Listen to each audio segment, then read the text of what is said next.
Trending subject is Jeff Petry right now.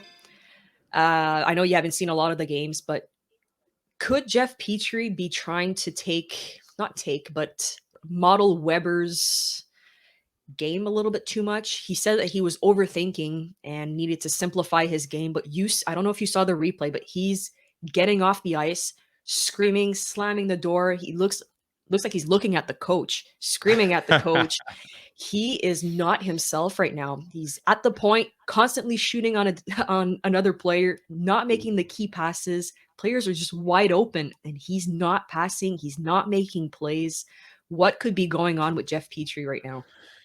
Yeah, this is interesting. And again, I haven't watched it, so I don't want to like critique individual plays, but I think, if I'm going to dive into it, I think it could be along the lines of why David Savard is supposedly struggling. I think a lot of people are giving it to him right now.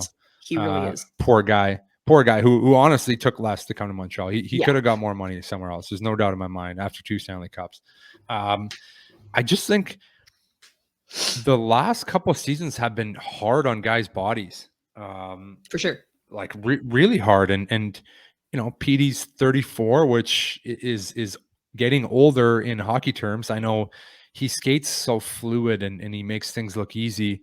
That I'm sure that's why people are like, what's going on? He's been Mr. Consistent on Montreal's blue line. He's just always there. He's durable. He plays so well. So I'm sure that's why people are worried, because we're used to seeing, this elite standard of a defender, which he is, and I'm sure he'll get back to. But I just think, he's going through this hand injury. They play in the playoffs. They finish in July. You go home for 1 month. You're back at it. I just think it's been an absolute grind on some guys' bodies.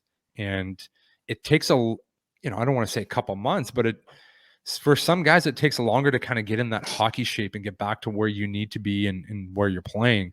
And again, I'm not speaking from watching him play, but not having his D partner that he's used to playing with. I know him and Edmondson were incredible together. He's playing with different guys. That plays into it too. No disrespect to the guys that he's playing with, but Joel Edmondson is a top 4 defender. Yeah. Again, another consistent guy, and you know what you get from him. So I think it's just and Savard's gone to the Stanley Cup final twice the last 2 years, COVID year in the bubble and last year.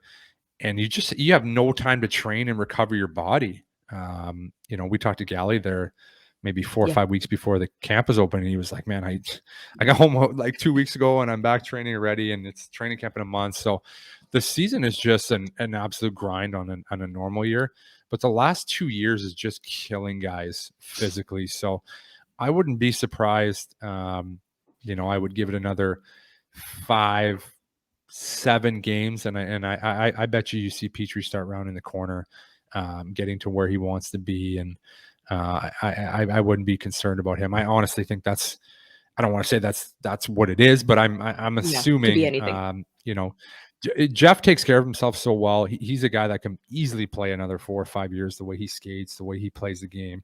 I just think he's rounding into mid-season form here in the next 5-7 games, and I think that's all it is with him. Let's hope so, because like you said, he's a guy that we've depended on so much when Weber wasn't around. We know what he's capable of, and seeing him play the way he's playing is what's frustrating as fans, because you're like, I know you're better than this. I know you're able to make those key plays. He's just not making them, and you can see the frustration. I have a photographer friend who's taking photos at ice level, and he told me, he's like, Jeff Petry is constantly screaming at everybody. He's yelling at everything. He just looks distraught, not himself. He's pissed off.